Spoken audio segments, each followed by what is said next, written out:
Most kids love daring airplane stunts and fast exotic cars, and luckily a lot of adults love them too. And that's why we have Wings and Wheels. Let's welcome Christian Davis from the Spanish Fork Airport to the table.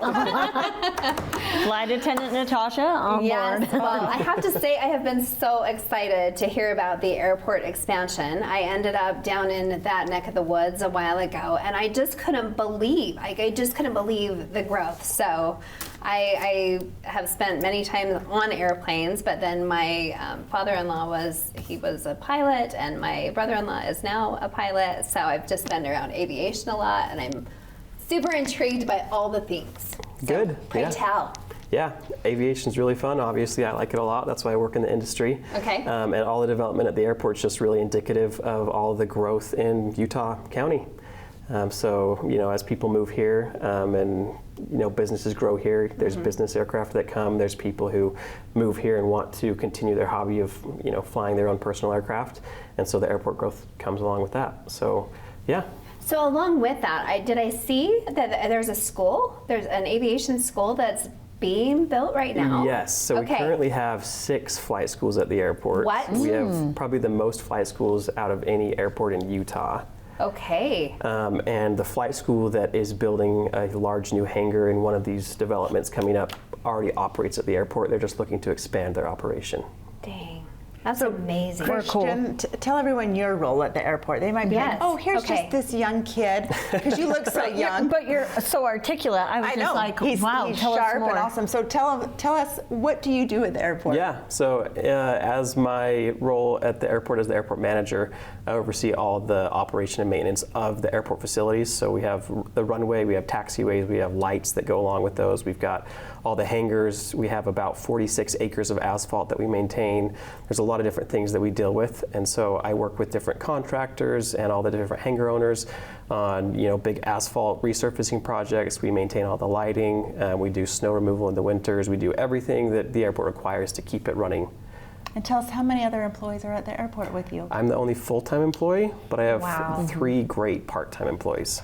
And so I was asked to sit on the airport board this year as city council. Okay. And so I've got to know Christian more, and he is so just organized. He sends us bi-weekly memos of what's going on, updates. Like, he is just thorough and so sharp. So I've just been so impressed. So when Natasha asked, what is going on at the airport? I'm like, well, I know. We know. That's amazing. Let's get him in here. So did you get a degree in that, or was it? Yeah. Oh, you Yeah. did? So I got my Okay. undergrad in aviation management from UVU a couple years ago, and I actually got my diploma for my MPA today from SUU. Congratulations. And you had a new baby this week? Yes, and a baby. Yep. Christian, Wow. you should just fly away. You should just You're in a wow. perfect spot right now. So tell our listeners, and Natasha and Angie, some of the upcoming things just in regards to growth. What's happening as we're expanding? So our current facilities, we have one runway that's 6,500 feet long and a taxiway that parallels it. It's the same length, and we have 134 hangars. We have, obviously, as I talked about earlier, a lot of growth coming to the area. We have 3 large hangar developers. Okay. The smallest developer has 27 hangars they're building, currently under construction. The next largest developer has 37 hangars, and they're just about to get underway. And then the largest developer has 66 hangars that they're currently building. So all in all, that's another 130 hangars coming to the airport. So are these private jet hangars? Or they range commercial? in size. Okay. From we are a private, a general aviation airport. You have to own your own aircraft to fly in and out of our airport. We Okay. don't do any commercial services. Not yet. So you have to own your own plane and then your own hangar if you want a hangar to fly Okay. in and out of our airport. Okay, so people want to come Oh my here. gosh. Yeah. I'm that's coming really down cool. for a private tour of all the things. Yeah, this just call me this anytime. Is amazing. Well, and I love think this. people may not even know, like you say, they own a hangar. Explain the size of a hangar. What is that? What's Yeah. inside? Most hangars are just kind of steel buildings with metal skin around it. The smaller hangars are probably 1,000 square feet, pretty small. Our largest hangar currently is about 21,000 square feet.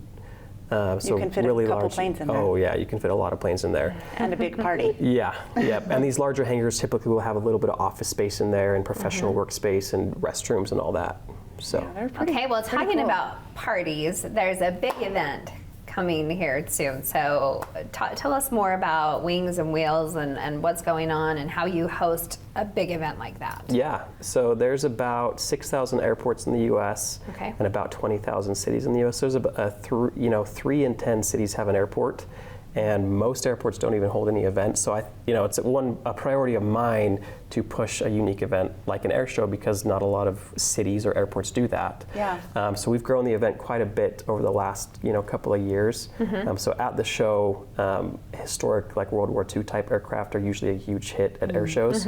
So we'll have about 15 World War II aircraft that actually served in World War II. We'll have a flying boat that sunk a German U-boat off the coast of Iceland at the event you can do tours through.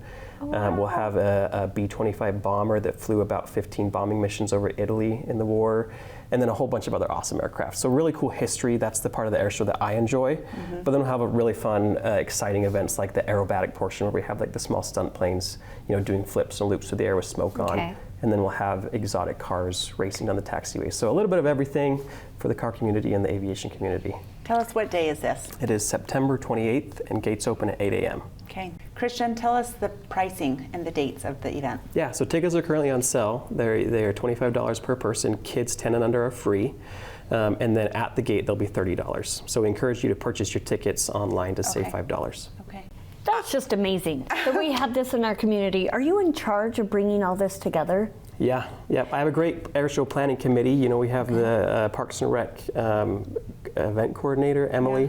And then her assistant, Jenny, who is really which awesome. I think we're going to have her up next. Yes. Excellent. Yep. And then I have 3 great part-time employees that I include in that planning. And I think I remember maybe from last year or even the year before, you can book rides. Yes. Yep. Okay. So 3 of the aircraft will have rides for sale 2 days before the event, and then at the event. You can Okay. go to our website, SpanishFork.org/airshow, and there will be a tab on there called Warbird Rides that you can sign up and pay for. And that's an airplane. Yes. Will you still have helicopter rides? Yes, we will. Is that the night before as well? No, this will just be a one-day event. So Okay. gates open at 8 a.m. on the 28th, and then helicopter rides are sign up in person only. Okay. I did that last year. My husband and I took So fun. Lincoln and Elsie, so 2-year-old and 4-year-old, up in their first helicopter ride, and we got Were there. they dying? Oh, they were just fear all over their face. You could just see in the pictures, and then by the end they're like looking out, and you just fly over to like Hobble Creek Canyon Yeah. and back. It's so neat. If you're able to hop on and do that, that's something. Helicopters are Special. definitely different than an airplane, though, right? Really, and a lot of people never experience that, so it's a great opportunity to go have Add that to your experience. bucket list, right? Yeah. You're not up in the air very long, maybe 10 minutes, Yep. 15. So, Yes. Christian, anything else that we should know about the Spanish Fork Airport? I don't think so. I think the airport's attached to a great community, that being Yeah. Spanish Fork, and we have a lot of great support from the City Council and all the departments in the city. So we're really grateful to be part of Spanish Fork City. and that you're self-funded Yeah. as of this year. Yep. That's a big step for you guys. Yeah. So congratulations on all the things. You Yep. have a lot going on right now, so enjoy this baby We will. for this week where you get to take a quick breather, because you Yeah. have a busy month. Yeah. You have a really busy month. But a really cool job. Yeah. Yeah. He probably loves his job. I do. Yeah. Oh, thanks, Awesome. Christian, Thank you for and joining coming. us. Yeah. We'll Thanks for see you having at me. the air show. Okay, we'll see you there. Okay.